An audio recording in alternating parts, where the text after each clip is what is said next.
This is an analytical video for To My Dear and Loving Husband by Bradstreet. To begin with, this piece is a Puritan writing. Puritan writings are classified with the main idea contrasting or revolving around a higher being, a god sort of creature, and also is classified by their traditional roles such as male-female roles, such as male being the husband, female being the wife, so on, so on. It's also a sonnet, which a sonnet is, it's a poem used back in Shakespeare's day to woo a woman over, to make her fall in love with you. And normally it's the male who does this, but in this case the woman uses it. And also it differentiates from the standard sonnet as the female and the male are already married, they're together, their love has blossomed well. Now the first paragraph begins with if ever. Two were one, then surely we. If ever man were loved by wife, then thee. Now this right here, these two lines right here, if ever two were one, then surely we. If ever man were loved by wife, then thee.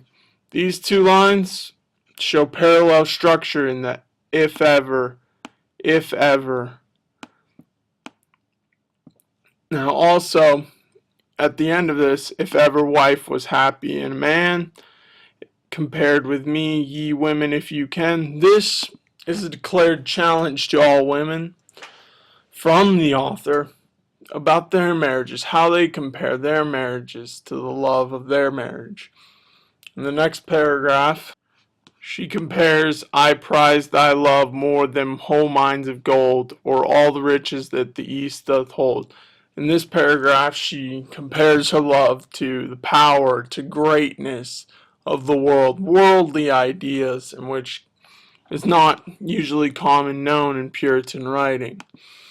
And then, my love in such that rivers cannot quench.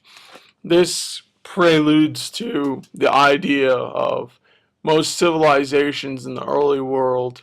Their power came from the river. It was a means of transportation and other ideas, most such as Egypt and other early civilizations. The next paragraph is the concluding paragraph. Thy love is such I can no way repay. The heavens reward thee manifold, I pray. Then while we live in love, let's so persevere that we will live no more, we may live ever.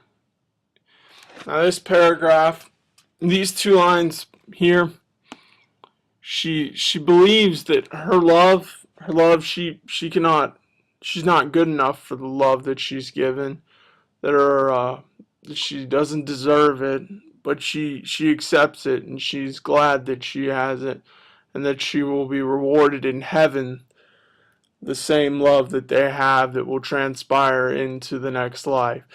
And right here in between these two, at the end, is the volta, the turning point that concludes the sonnet.